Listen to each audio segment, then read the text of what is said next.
And we are back at Kennedy's Corner. I'm your host, Ferris Kennedy. Welcome to another episode of Kennedy's Corner, a serious rock talk production.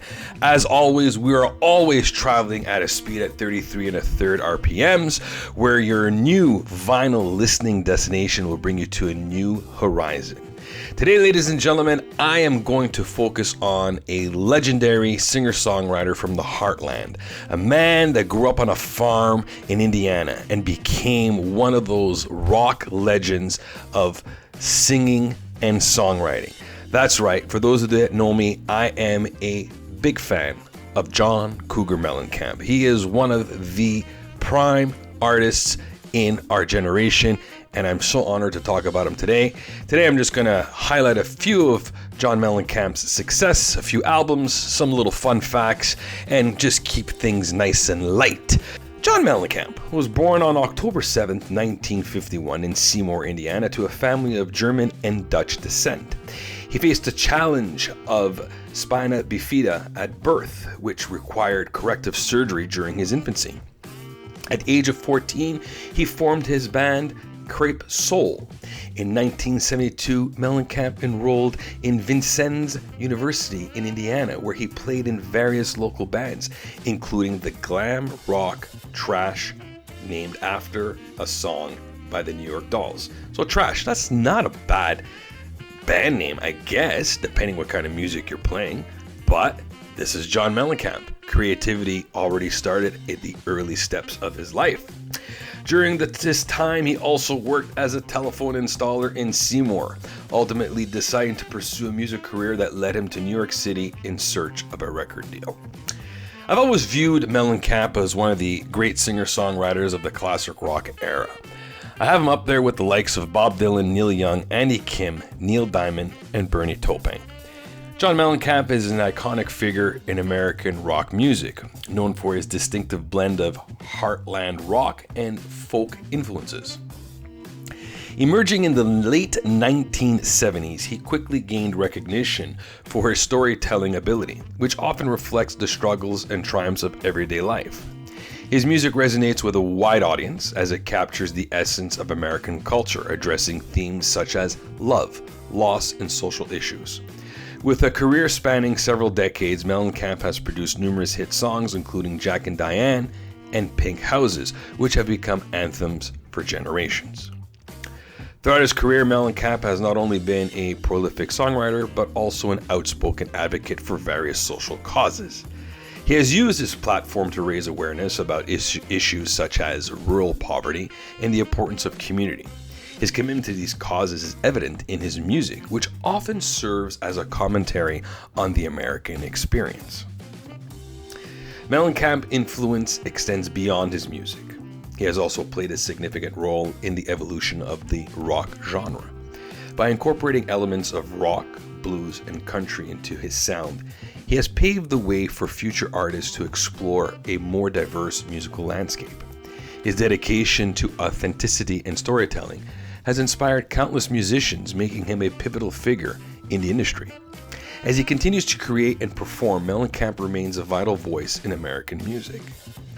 In the beginning, John Mellencamp went by John or Johnny Cougar, and here's how it started. The name Johnny Cougar was not a personal choice for John Mellencamp.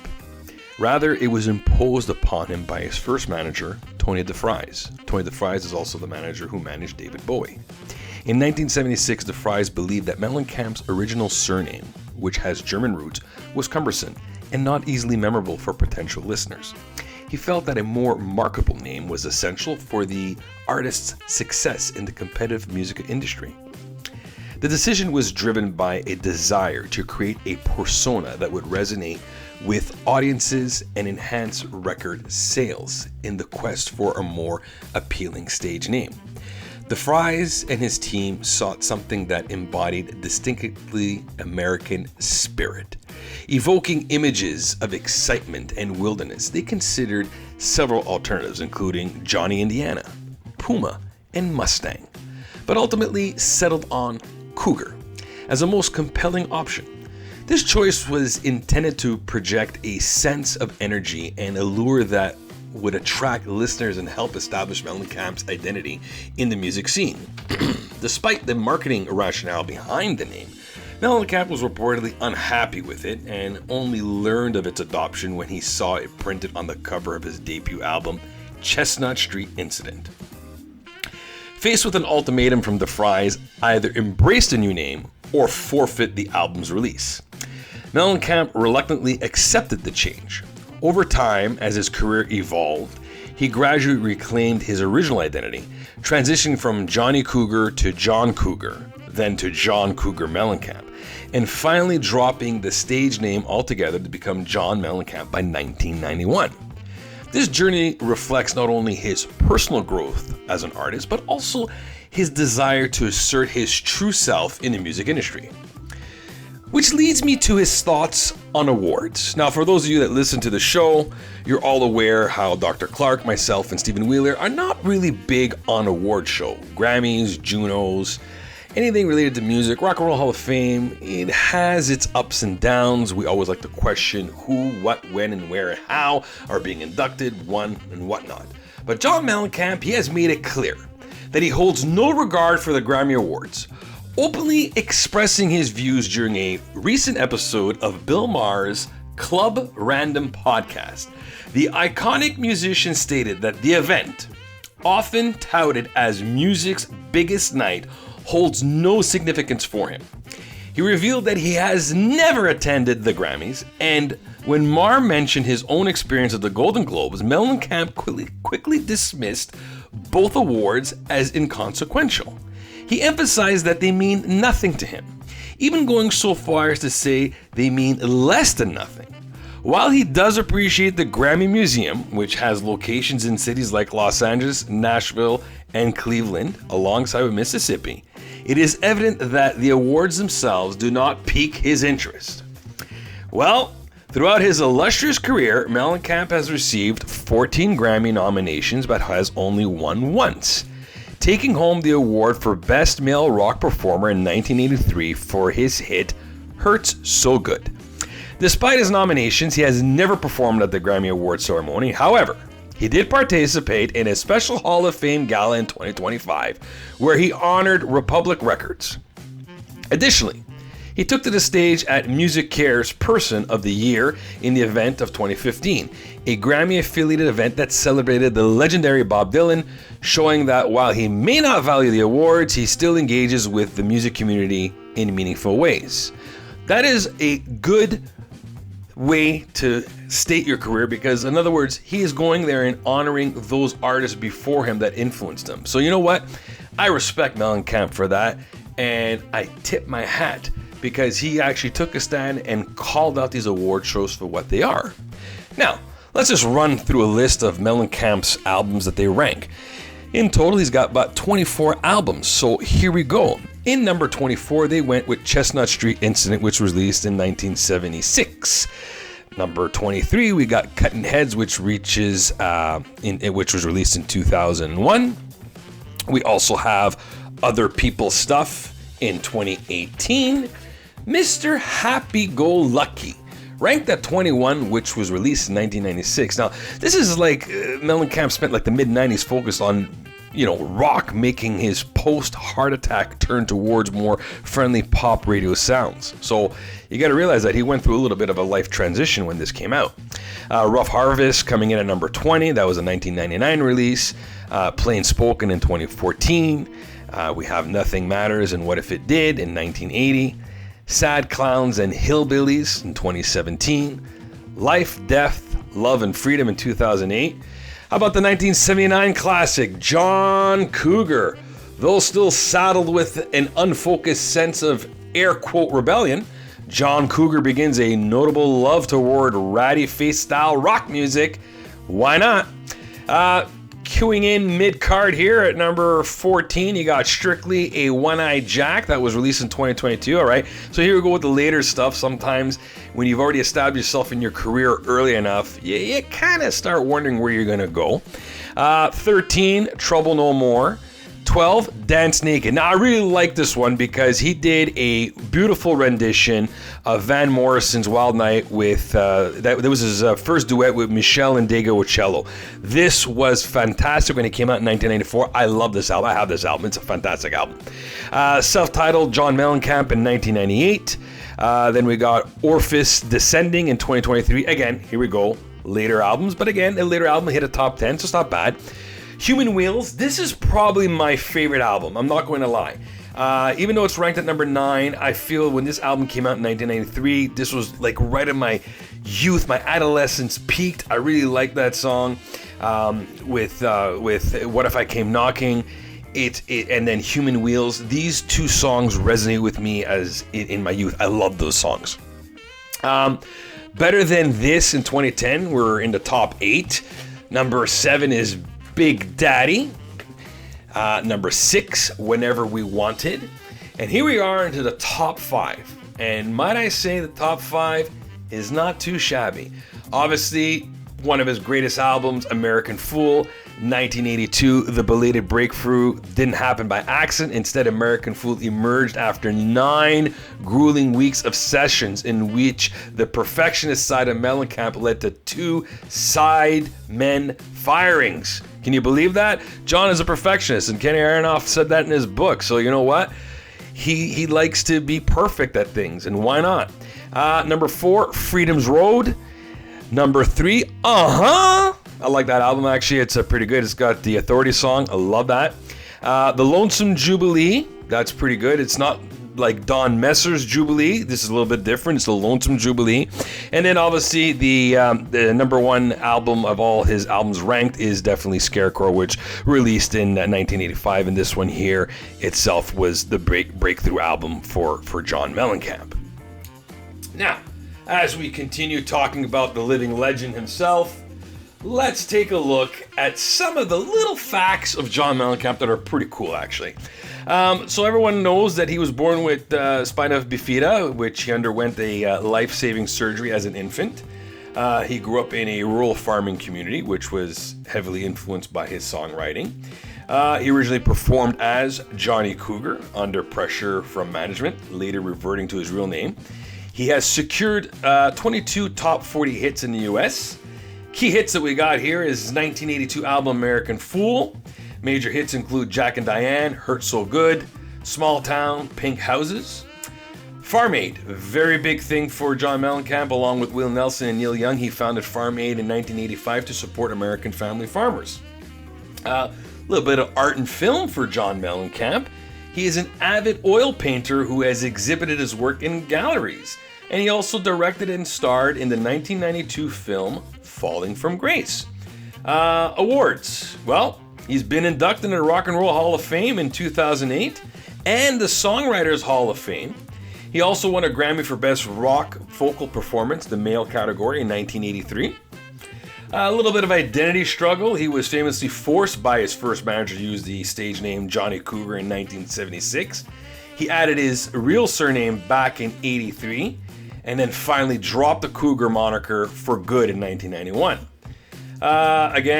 Some chart records. He holds a record for the most number 1 tracks by a solo artist on the Hot Mainstream Rock Tracks chart with 7. 14 Grammy nominations, 1 award, 1 Rock and Roll Hall of Fame induction, and in Songwriters Hall of Fame, that was in 2018. He had a heart attack. He suffered a minor heart attack in August of 1994 at the age of 42 on tour, which he later attributed to heavy smoking. Reportedly smoked up to 80 cigarettes a day. Good Lord, that's a lot. He became a young grandfather at the age of 38. His Indiana roots, despite global fame, he has remained a lifelong inhabitant of Indiana, and he's currently residing in Bloomington. In an interview with David Letterman in April of 2015, he smoked throughout the entire exchange and admitted that his body is already so polluted that it doesn't matter, and he insisted that he is good at smoking. I didn't think that was a characteristic you could have, but hey, this is John Mellencamp. He forgot where he had his heart attack, so that's a little scary sometimes. Again, as I mentioned, apparently he's a really good painter. He's got a lifetime lifetime contract with Republic Records. So that's a little something interesting. Again, this is John Mellencamp. I guess he's very loyal. And he's collaborated with Stephen King. Mellencamp was part of the musical theater project called The Ghost Brothers of Darkland County. The project took 10 years to make, and it premiered in 2012 at Atlanta's Alliance Theater. Mellencamp wrote both the music and the lyrics for the production. Now, we got a little bit of some top John Mellencamp songs. Rock in the USA, a salute to 60s rock, arguably the most upbeat song on the otherwise realistically depressing but undisputedly superb Scarecrow album. I don't know why they would write that, but I thought it was a pretty decent album. Key West Intermezzo, I Saw You First, that was in 1996, nice little song there. Peaceful World, featuring Indiana Arie, that was a 2001 release from the album Cutting Heads. When Jesus Left Birmingham, well, this is certainly a modern-day gospel-like feel to this Human Wheels opener. According to Mellencamp, this song is a kind of a crack of overzealous debauchery that he witnessed from people his age. Cherry Bomb, that was a 1987 hit. Get a Leg Up, that was 1991. Now More Than Ever, that was a 1991 release.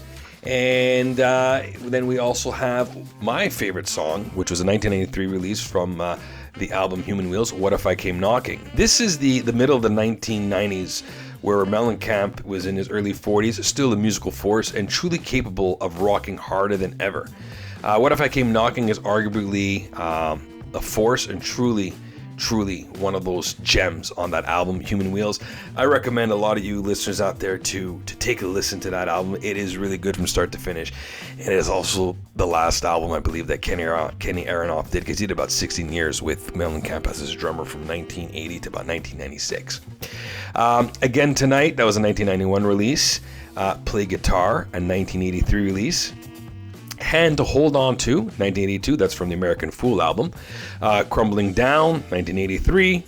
Check It Out, 1987, that's from the third single from the Lonesome Jubilee, not the Don Messer CBC Jubilee, just don't get that mixed up. Check It Out, that's the song. Authority Song, great song, 1983, that's from the album What can I tell you? That is just a banger. I would rate that a little higher, but they got it at number 12. Fine. Pink Houses, again, 1983. Beautiful song. Love that song. Jackie Brown, 1989. Lonely All Night, 1985. Rumble Seat, 1985 again. Minutes to Memories, again, a 1985 release. And Rain on the Scarecrow, that is a 1985. So here we are, now entering into the top 5 songs of John Mellencamp. And here we go, ladies and germs. Here we go. Hang on to your seats, all right? Well, not really. Paper and Fire, 1987. I Need a Lover, 1978. Hurt So Good, 1982. So here we go. Top 3. Hurt So Good. Number 2, Small Town. Number 2. That's from the Scarecrow album. And of course, ladies and gentlemen, the 1982 release from American Fool, the greatest song of John Mellencamp, is Jack and Diane.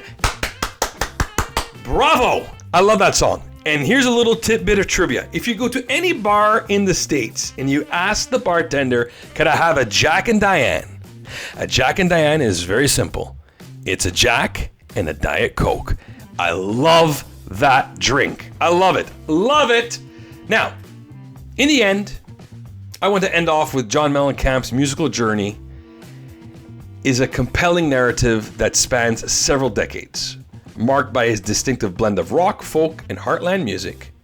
Emerging from the small town of Seymour, Indiana, Mellencamp first gained national attention in the late 1970s with his album Chestnut Street Incident, but it was his 1982 hit, Jack and Diane, that catapulted him to superstardom, solidifying his status as a voice of the American experience. His songwriting often reflects themes of working class struggles, love, and complexities of life in Middle America, resonating deeply with audiences. Over the years, Mellencamp has released numerous critical acclaimed albums such as American Fool, Scarecrow, in the Lonesome Jubilee, showcasing his evolution as an artist while maintaining a strong connection to his roots. In addition to his musical achievements, he has been an outspoken advocate for social and political issues, using his platform to raise awareness about various causes, including farm aid and healthcare reform. Through his enduring career, Mellencamp has not only left an indelible mark on the music industry, but has also become a cultural icon and commitment to storytelling through song. Ladies and gentlemen, I want to thank you for taking the time with me today. And let's honor John Mellencamp. And just so you know, the tour of 2026, he is bringing all the hits. I'm Ferris Kennedy. We'll see you next time.